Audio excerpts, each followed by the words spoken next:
자, 안녕하십니까. 이시민의 주식뉴스공장 2월 6일 화요일 모닝 브리핑을 시작을 하도록 하겠습니다. 오늘은 어제 마감 브리핑 부분에서 코멘트를 좀 드렸습니다. 변동성이 나올 수 있는 구간.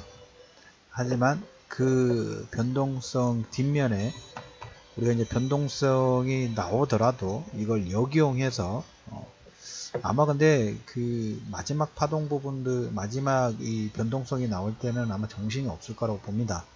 어제 다우지수가 장중에 6% 정도 하락이 나왔습니다. 물론 종가상은 한 4% 정도로 마무리가 되긴 했습니다만은 우리나라 종합지수가 어제 마이너스 1% 정도. 물론 저렇게 반등을 한 것도 보면 그 삼성전자가 이재용 씨가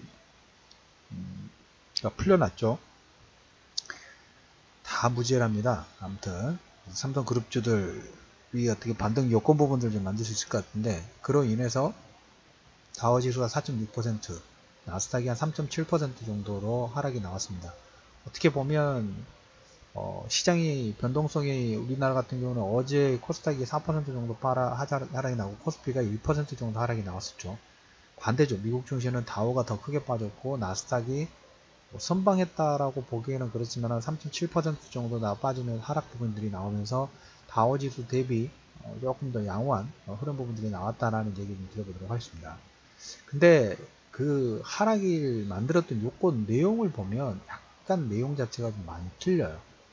우리가 지금 1월 말, 1월 중순 정도부터 이 변곡점이 될 수 있는 가능성을 말씀을 좀 드렸는데, 그 변곡점이 조금씩 더 가시화되고 있어요. 여기서 추가적인 하락 부분들, 그러니까 매크로 지표상으로 더 나올 것 같지는 않아요. 여기서 한두 번 정도 오버슈팅이 나오면 거기서도 곡점이 좀 찍지 않을까라는 생각 부분도 좀 하고 있는데, 아무튼 다우지수가 6% 정도 하락을 진행했다는 것은 1월 달부터 1월 중하순부터 나왔던 흐름과 약간 상반된 움직임이 나오는데, 그 내용을 오늘 좀 집중적으로 코멘트 좀 드려볼까 합니다. 어제 금융과 에너지 업종이 3에서 한 5% 정도 하락이 나왔는데 1월 ISM 서비스 PMI는 전월 대비 7% 정도 상승했습니다. 97개월째 확장이에요. 뭔가 계속 확장이 좀 되고 있어요. 그래서 이 경기지표의 어떤 불안 심리가 아니라 시장에서는 1월 중순부터는 인플레이션, 금리 인상 속도가 좀 빨라지지 않을까 라는 부분으로 상당히 우려간 부분들 나왔고, 그거에 그 투자 심리가 반영이 되면서 국채금리가 반등이 좀 나왔었죠. 그리고 이제 그 트럼프가 국채 발행 부분들 진행하기 때문에 거기에 대한 그 부분에 대해서 국채금리가 반등이 좀 나왔지만, 어제 옐렌 연준의장이 이제 임기가 끝나고 파월 신인 연준의장이 취임을 했습니다. 차기 수장이기 때문에, 아니 차기 수장이 아니라 이번에 정권의 수장이기 때문에 어떤 시장관을 가지고 있느냐도 상당히 중요한 부분이죠. 파월을 주장하기에 역시 기존 추세입니다. 점진적인 금리 인상 기조를 유지합니다. 절대적으로 급하게 할 수가 없어요.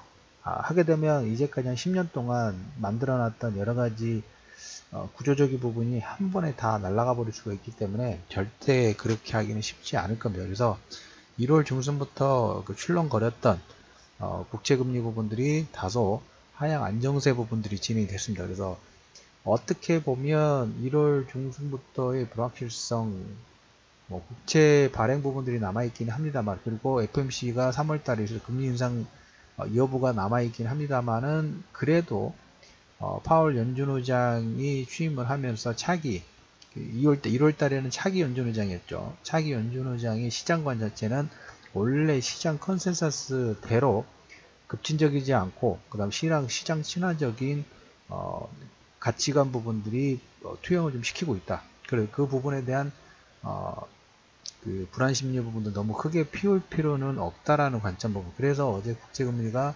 다소 조금 진정세 부분들의 그 국면으로 진입이 됐다라는 얘기를 첫 번째 드려보도록 하겠고, 두 번째로 볼 부분이 어제 6% 정도의 장중 하락 부분들은 특히 개별적인 내용이에요. 개별적인 내용. 국제유가는 제가 65에서 70 정도에서 저항대라고 말씀을 좀 드렸었죠. 65에서 하락 부분들 어제 한 마이너스 2% 정도 급락이 좀 나왔고, 그 다음에 브렌트유도가 1.6% 정도 급락이 나왔어요. 다우지수, 그, 1000만 배럴 생산, 증산 부분들에 대한 부담감 분명히 있다는 말씀을 좀 드렸고, 어제 그 에너지주들 같은 경우에는 실적 부진, 그 다음에 뭐 그 제재, 어, 이 에너지 관련된 제재 관련된 부분들 하고, 그 다음에 이제 금융주 쪽의 변동성을 확대시켰던 가장 큰 요인은 웰스파고입니다.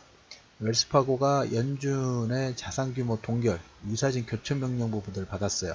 그래서 마이너스 9% 정도 급락이 좀 나왔고, 브로드컴은 퀄컴 인수 가격을 높여서 제시한다는 소식이 3%, 퀄컴은 한 마이너스 6% 정도, 제약회사도 보면 실적 호조가 나왔는데도 한 4% 정도 하락, 금융권은 마이너스 5% 정도 되면서 전반적으로 실적 발표가 나왔었죠. 실적 발표가 나왔는데 다우가 23,000 정도 됩니다. 근데 글쎄 모르겠습니다. 단기적으로 다우 파동 부분들은 23,000을 하회를 하면 단기 바닥권에 진입이 될 수 있는 가능성이 매우 높다. 그러면 지금 뭐 많이 움직여봤자 한 500, 600포인트 정도예요. 500, 600포인트 정도면 단기 과일권 부분, 단기 매도의 과일권으로 진입될 수 있는 가능성이 있기 때문에, 물론 이제까지 상승 자체가 워낙 가팔랐기 때문에 역시 이것도 보면 그 작년에 세제개혁안 관련된 부분들 진행하면서 기업 이익이 올해 점프를 좀 하죠. 그걸로 인해서 작년에 어떻게 보면 오버슈팅이 나왔어요.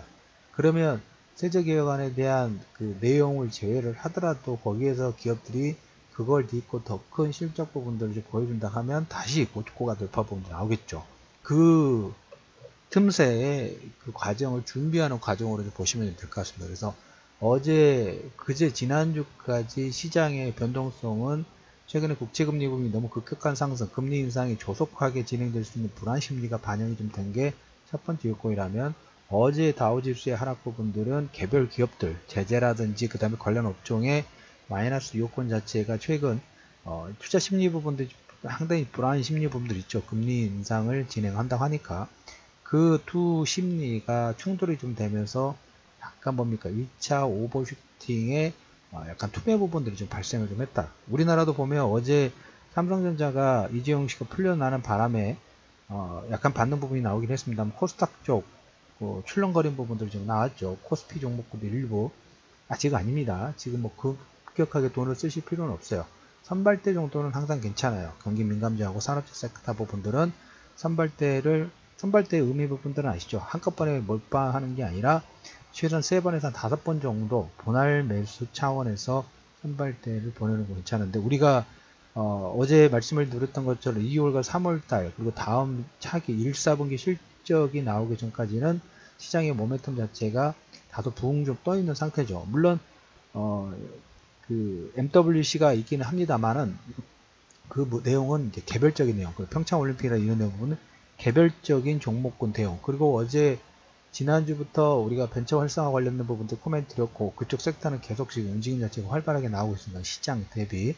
그리고 어제 뭐 치매 관련된 부분도 뭐 급등락 부분들이 진행하는 흐름 부분들이 나오고 있습니다. 역시 정부 정책 모멘트예요. 그래서 2월 달에는 MWC라든지 정부 정책 모멘텀에만 일부 단기 트레이딩 관점에서 관심권을 두실 필요가 있다. 그리고 대형주 라인은 조금 더 선발대 정도만, 아주 소수의 인원의 선발대 정도만 보내시는 관점. 왜? 2월과 3월은 작년 신년효과에 장대 양봉이 나왔다면 이걸 눌림목 부분들을 진행하고, 그 다음에 장대 양봉이 나왔을 때 단기적으로 그 신용이라든지 레버리지 비율을 급격하게 진입시키면서 상승의 속도 부분들에 동참을 했던 개인 투자자들, 아니면 위에 고점 부분에도 몰려들었던 단기 투기 세력 부분들을 좀 흔들고 정신을 좀 혼조를 좀 시킨 다음에 다음 파동 부분들을 이어갈 수 있는 가능성 자체가 크기 때문에 그런 측면을 보시면 될 것 같아요. 그래서